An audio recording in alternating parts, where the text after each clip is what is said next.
Hi, welcome back to Israel Undiplomatic. I'm Ruthie Blum. And I'm Mark Regev. And we'd like to remind you to like and subscribe to this podcast and to JNS TV in general and jns.org, where there is amazing content every day and every week. Today, we hope to discuss the situation in Rafah, which has caused some controversy, the situation with Saudi Arabia and the possibilities of peace, and, of course, the European recognition of Palestinian statehood. All made news this week. And if we have time, we'll delve into some Israeli politics. Good. Before we get started, I have a personal question to ask you. Not a problem, on the condition that I can ask you a personal question back. No problem. So my question is, since you teach at Reichman University, and you deal with students, and right now we're seeing on campuses, not only outside of Israel, but even inside of Israel, some kinds of very disturbing protests. And I was curious whether your students try to engage you in political discussions or whether it gets nasty or ugly ever in your environment. So I have to tell you, Reichman University is a private university, and it's openly and proudly Zionist. And we have, I think, per capita, from a percentage point of view, we have more students doing reserve duty than any other Israeli university. Not in real terms, because we're a smaller university, but in percentage terms, we have a huge amount of our students in reserve duty.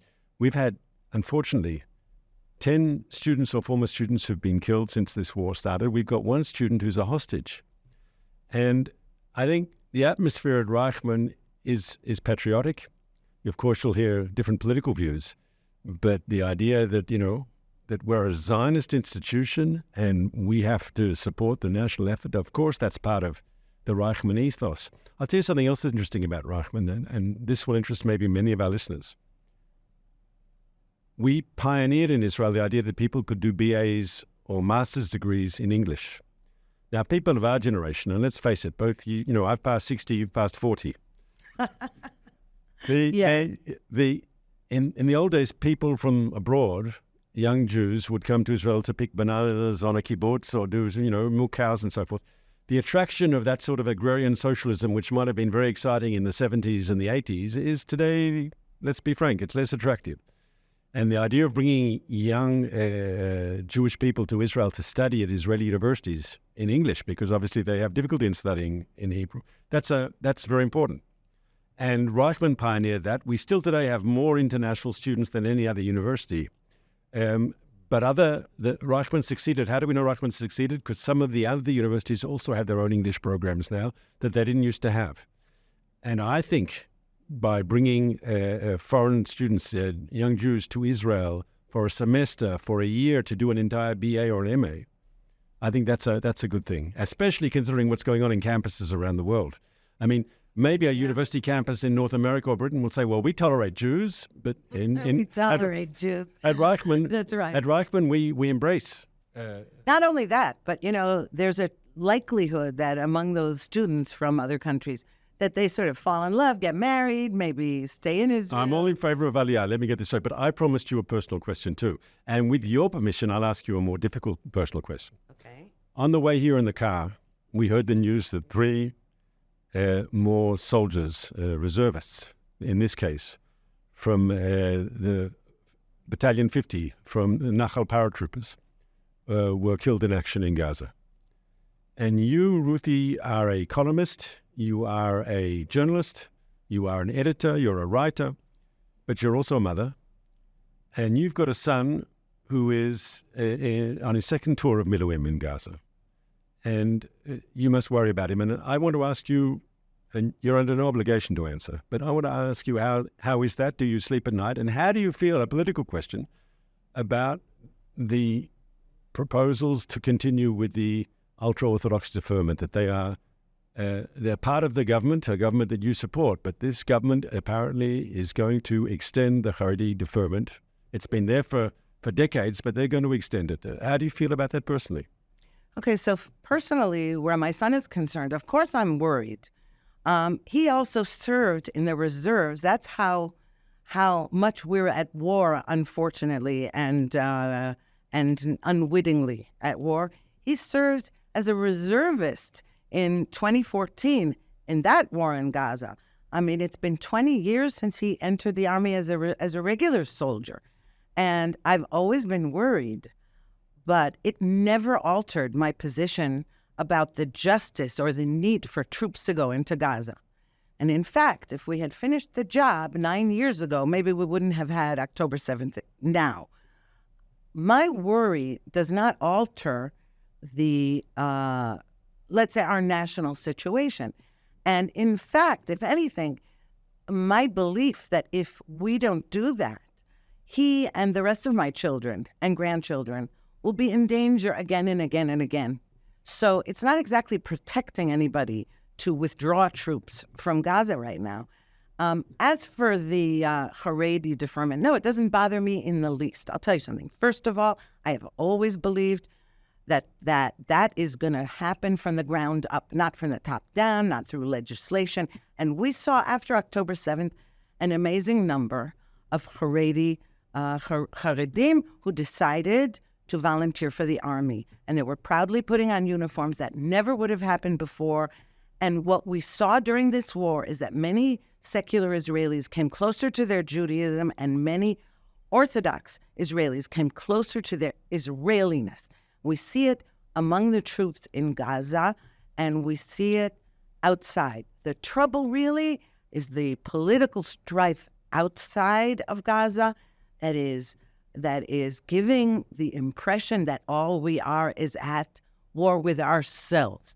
And I think it is completely false, and it's also a defeatist attitude.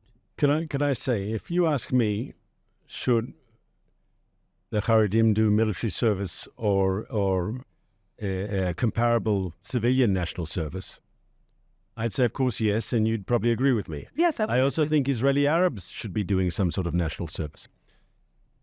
What's the best way to achieve that goal? That's the question. And I think there is a certain amount of logic to say that if you put a lot of outside pressure on the ultra-orthodox community, on the Haredi community, they just circle the wagons and they just look inward. And the way to get more Haredim into the military is to embrace them and to be nice to them. And as you said, there's this long, slow process, but it's actually going in the right direction. Having said that, can I tell you, secular Israelis, you speak to them, and I'm a secular Israeli, a lot of them have given up on the Haredim. They've got very low expectations. Where I hear the most anger on this subject is actually in the religious Zionist camp, where people who are Orthodox, who are Shomrei Mitzvot, to use the Hebrew word, and they say, my son's in the army, my husband's in Miluim again, my neighbor's child was just killed and I've been to the funeral. And these people are using Judaism as an excuse not to serve, and that's unacceptable. They also say it's against Judaism, by the way, the religious Zionists. That's true. But just before we get on to our first topic, let's not forget that the Haredim do some of the hardest work, and did on October 7th. They, throughout the years, have been the first to arrive at a terrorist attack to scrape up. That's the Zaka people. The Zaka people. And also the ambulances. They do incredible work. And on October 7th, so many of them were terribly traumatized by what they saw, mangled bodies and sexually abused women and burned babies. And they had to do their job, but they were also totally affected. You would like to see more Haredim do that sort of national service. In other words, instead of, it's a small group that do it now. Maybe it's growing, but it's still small. I would like to. It's just not my issue. I am way more concerned at the moment with our external enemies. And I really wish that secular left-wing Israelis would stop fomenting internal enemies when we really have to defeat our external enemies, because that's an existential crisis. And the rest of it, of course, we're a democracy. We'll deal with it. We fight. We do all that. But this isn't helpful, in my opinion, at all. But you understand the anger of, let's say, the young mother who's got her husband going away from Miluim for the second time, and she says the burden isn't being shared out? Yes, but I also understand the mother who says, and the soldier who says, this isn't a burden. This is a privilege. This is a privilege to serve my country. And the haredim who don't serve are being robbed of that privilege. I've also heard that. Interesting point. I'm not sure I agree, but I would agree because I think the haredim should be serving, once again, or military service or non-military civil service. But I think the way to achieve that is not by forcing them to circle the wagons. It has to be done through carrots, maybe some sticks as well, but it has to be a process where we bring them in. And many economists will tell you it's also crucial to get them into the workforce, because unfortunately the same system today that gives them deferments also keeps them out of the workforce. And we don't want that. That's not good for the Israeli economy, especially considering that demographically the haredim are a growing community in Israel.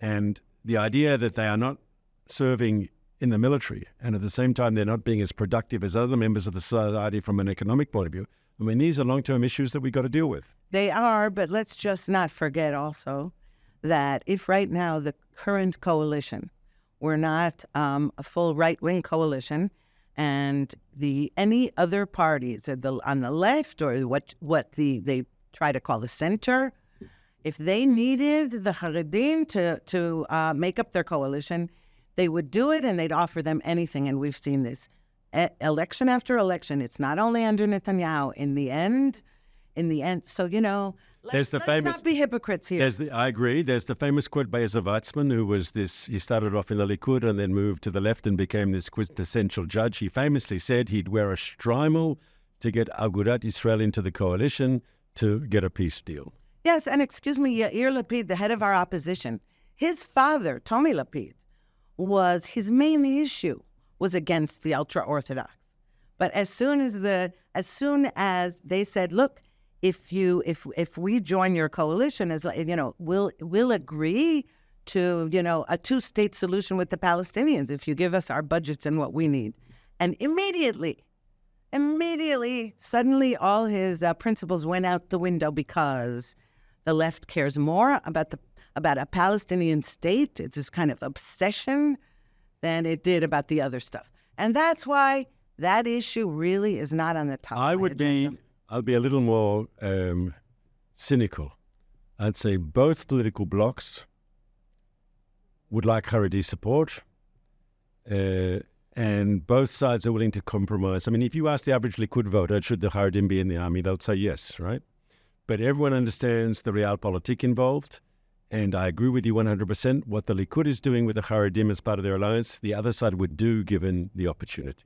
And also the other side, to keep them out, entered into their coalition, a Muslim Brotherhood party. So, excuse me, that's why I say that there are certain issues that I leave to other people. Mm. It is not on the top of my agenda, but I would like to talk about Rafah. Go ahead. What do you want to say? Well, we saw yet again how immediately an incident that happened in Gaza, immediately we were blamed for it, accused of all kinds of horrible things. And what happened was, and of course, right away we said we're going to investigate it and all loss of life is horrible. The incident involved a targeted strike by the Israel Defense Forces on mainly to go after two arch-terrorists.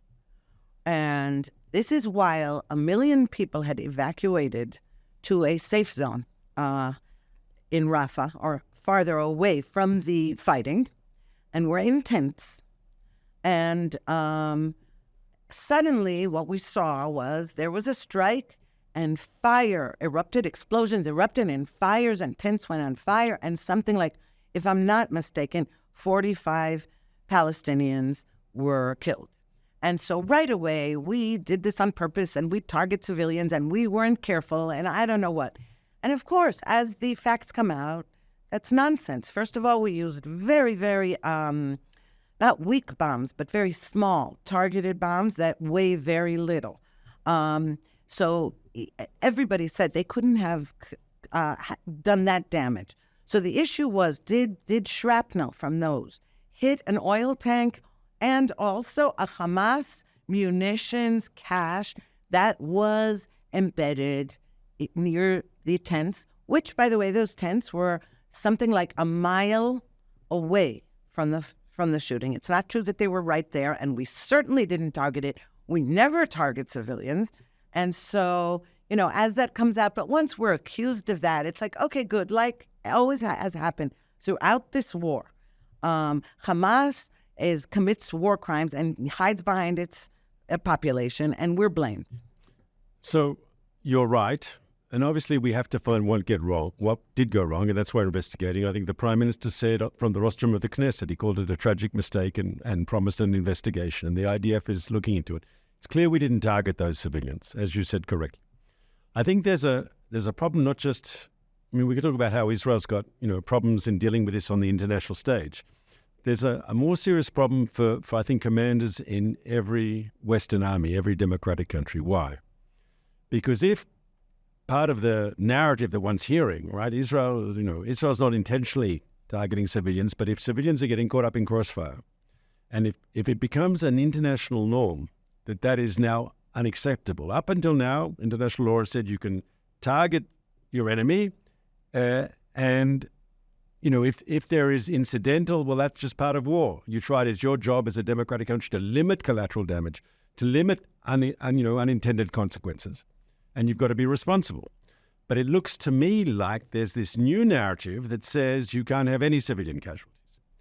And that's going to make war making in the future impossible for democratic countries. Just think of it. Mainly Israel. Mark. No, but could the Americans have attacked? America too. Yeah. However, let's not kid ourselves here. Israel always gets the lion's share of the negative attention, no matter what steps we take. And by the way, remember years ago, there was this thing called, or this term everyone was throwing around, asymmetric warfare. Correct. We have to fight asymmetric warfare all the time because of those bloodthirsty rapists in Gaza, and by the way, in the West Bank, Judea and Samaria as well. We are talking about people who have it's not just that they don't value human life. They actually believe in martyrdom. And so, they don't like to martyr themselves, but they're happy to for their populations to be martyred. The leaders will send their own kids off to like Oxford and Cambridge to be educated, but they'll send the rest of them off with suicide vests. The point is that this is asymmetric warfare of the worst kind because it's underground and above ground, and the combatants often are civilians, not just that they're dressed as civilians. They actually are civilians. So I was trying to make a point, and I'll finish my point with your permission. Yes, I give you my permission. That it's a problem for Israel, and that Israel faces this cacophony of automatic criticism from the UN and other groups. Right, that's old news.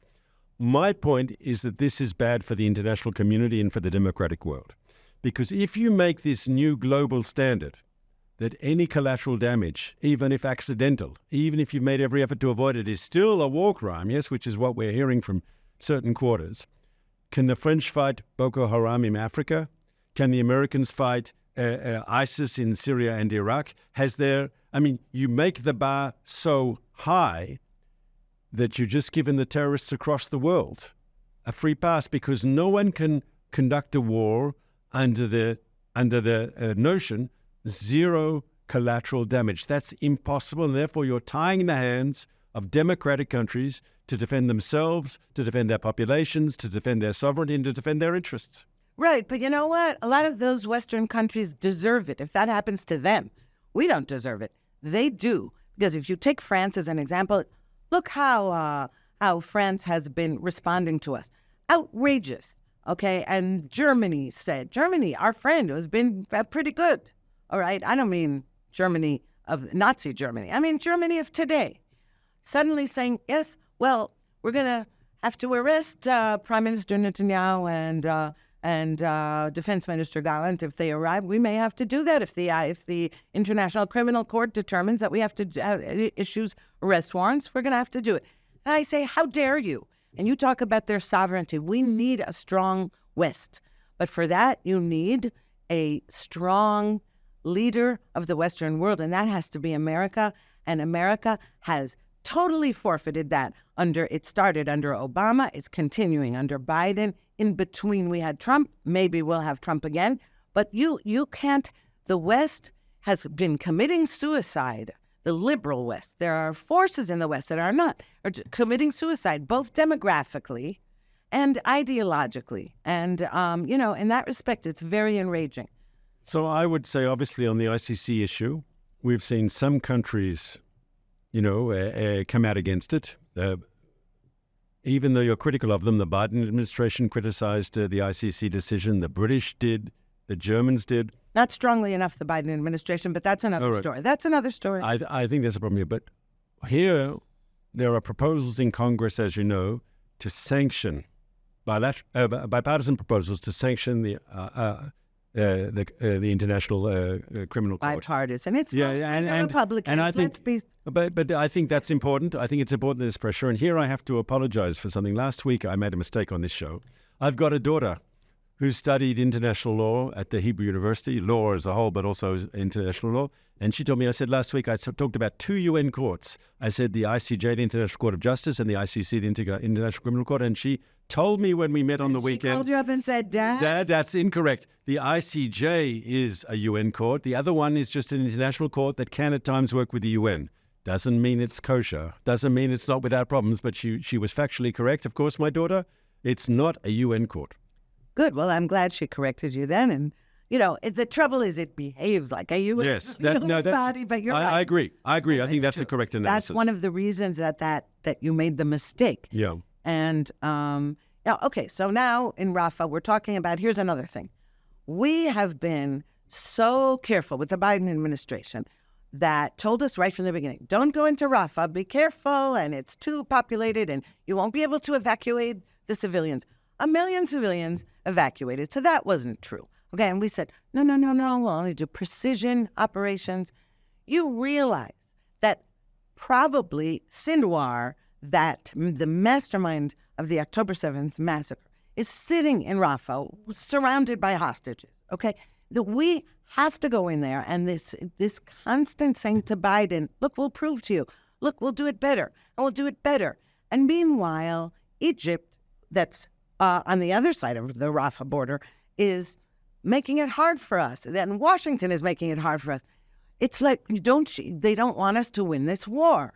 And you talk about the Western world, we're on the front line for the Western world. And there is this idea that somehow, no, because we'll be penalized, either we'll be arrested or the Biden administration will withhold weapons. This is, in my opinion, this is horrifying. I want to answer that to say the following. When we say in Israel that we want to minimize collateral damage, that we don't want to see uninvolved civilians caught up in the crossfire, we mean it. And the idea that 1 million people have been evacuating the area before the serious combat starts, that's a good thing. And that the Americans said to us, so we could disagree here and there on tactics, but on the big picture, we agree. We don't want to see civilians unnecessarily caught up in the crossfire. It's good that they left. And if we can be more precise in our operations, we should be. Here, I think, though, there's a bit of, I don't want to say hypocrisy, that's maybe you'd say hypocrisy, but people sometimes hold us to a standard that they don't hold themselves to. Sometimes? Right? Yeah. I'm being delicate, you know me.